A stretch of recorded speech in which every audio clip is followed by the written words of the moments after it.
অত্যন্ত শক্তিশালী ও খেতে সুস্বাদু পাহাড়ি এই মাছের দাম প্রতি কেজি 7 থেকে 8,000 টাকা।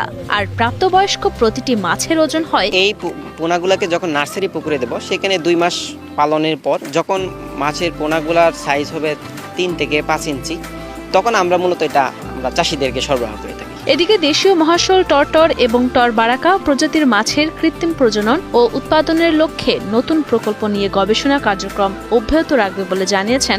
এগুলোই বাংলাদেশ তথা পুরো বিশ্ব থেকে প্রায় বিলুপ্ত হয়ে যাওয়া পাহাড়ি নদীর শক্তিশালী মাছ। স্পোর্টস ফিশ বলে খ্যাত মহাশোল। নাম মহাশোল হলেও আমাদের পরিচিত শোল মাছের সাথে এ মাছের কোনো মিল নেই। এই মাছটা অনেক শক্তিশালী। এই মাছটা ধরা কঠিন ব্যাপার। ওজনে মোটামুটি 10 থেকে 15 কেজি পর্যন্ত হয়। একসময় বাংলাদেশ, ভারত, মালয়েশিয়া, থাইল্যান্ড সহ দক্ষিণ পূর্ব এশিয়ার পাহাড়ি নদীগুলোতেই হর হামেশাই চোখে পড়ত সুস্বাদু এই মাছ।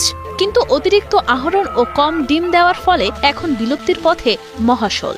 বর্তমানে দেশের বাজারে কালেভদ্রে মহাশোল মাছ পাওয়া গেলেও তা প্রতি কেজি 7 থেকে 8,000 টাকায় বিক্রি হয় বলে জানান বাংলাদেশ মৎস্য গবেষণা ইনস্টিটিউটের বৈজ্ঞানিক কর্মকর্তা doctor Mohammad Mashiur Rahman. Malaysia, Thailand, ইন্ডিয়াতেও আসলে এই মাছটি পাওয়া যায়, আমি নিজে দেখেছি। তবে সেই দেশের যে মহাশোল সেটা আমি খেয়েও দেখেছি। তো আমাদের দেশের মহাশোলের টেস্ট এবং ওই দেশের টেস্টের মধ্যে বেশ পার্থক্য রয়েছে। আমাদের মাছটি অনেক বেশি সুস্বাদু। দেশের জলাশয়গুলোতে বিপন্ন প্রজাতির এই মহাশোল মাছ ফিরিয়ে আনতে প্রণোদিত প্রজনন, পোনা উৎপাদন ও চাষ কৌশল উদ্ভাবনে মাঠে নেমেছে বাংলাদেশ মৎস্য গবেষণা ইনস্টিটিউটের গবেষকরা। প্রজনন করার জন্য আমরা প্রথমেই যে কাজটা করে থাকি যে এই মাছগুলাকে, পুরুষ এবং স্ত্রী মাছকে পুকুর ভিত্তিক আলাদা করে তার নিবিড়ভাবে পর্যবেক্ষণ এবং নিবিড়ভাবে পরিচর্যার চেষ্টা করি এবং পুরুষ এবং স্ত্রী মাছগুলোকে সম্পূরক খাবারের পাশাপাশি কিছু ভিটামিন প্রেমিক্স আমরা অ্যাড করে থাকি।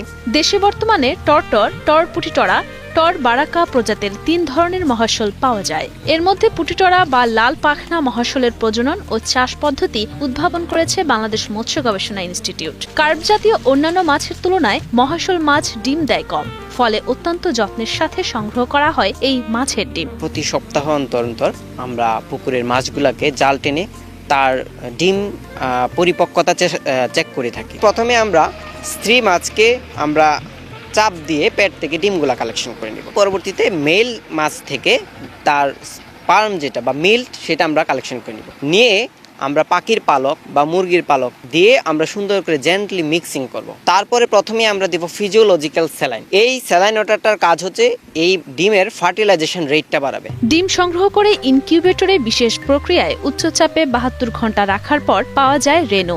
দুর্লভ মহাশোলের রেণুকে খাবার হিসেবে হাঁস বা মুরগির ডিমের সিদ্ধ কুসুম দিতে হয় বলে জানান বাংলাদেশ মৎস্য গবেষণা ইনস্টিটিউটের বৈজ্ঞানিক কর্মকর্তা মোহাম্মদ শাহিন আলম। ডিমগুলা যেন সবসময় ঘূর্ণনের মধ্যে থাকে বা এটা যেন যে ইনকিউবেটরের দেয়ালে যেন লেগে যায় তাহলে কিন্তু সেই ডিমগুলো আর হ্যাচ হবে না। তো ইনকিউবেশনে দেওয়ার পরে মোটামুটি 72 ঘন্টা 70 থেকে 72 ঘন্টা সময় লাগবে এটা হ্যাচ হইতে। ফার্স্ট ফিডিং হিসেবে আমরা মুরগির ডিম বা হাঁসের ডিম সিদ্ধ করে শুধুমাত্র কুসুমটাকে সেটা আমরা দিব। এটা হচ্ছে তার ফার্স্ট ফিডিং। মহাশোল মাছ বেশ শক্তিশালী। শীতকালে এ মাছের প্রজননের আদর্শ সময়। মহাশোলের দেহ লম্বা, মাথা অপেক্ষাকৃত ছোট। সাধারণত 10 থেকে 15 কেজি পর্যন্ত ওজন হয় এক একটি মহাশোল মাছের। এ মাছ দেখতে অনেকটা মৃগেল মাছের মতো।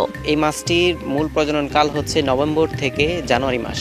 যখন খুব কনকনে ঠান্ডা কুয়াশা থাকে তখন এই মাছটির প্রজননটা ভালো হয়। একসময় দেশের পাহাড়ি খরস্রোতা স্বচ্ছ পানির নদীতে বিলুপ্ত প্রায় মহাশোল মাছের আবাসস্থল ছিল। মহাশোলের প্রধান খাদ্য নদীর পাথর বা নুড়ির ফাঁকে ফাঁকে পেরিফাইটন নামের জন্ম হওয়া শ্যাওলা। মহাশোল মাছকে অনেকেই মহাশের মাশোল, টর, চন্দনা মাশোল প্রভৃতি নামে ডেকে থাকে। পাথরের গায়ে যে খাবার লেগে থাকে সেইগুলো খেয়ে সাধারণত এরা বেঁচে থাকে। ওজনে মোটামুটি 10 থেকে 15 কেজি পর্যন্ত হয়। প্রণোদিত প্রজননের মাধ্যমে স্বল্প সময়ে সারা দেশের চাষিদের মাঝে মহাশোলের পোনা পৌঁছে দিতে বিএফআরআই এর বৈজ্ঞানিকরা কাজ করে যাচ্ছে বলে জানান বৈজ্ঞানিক কর্মকর্তা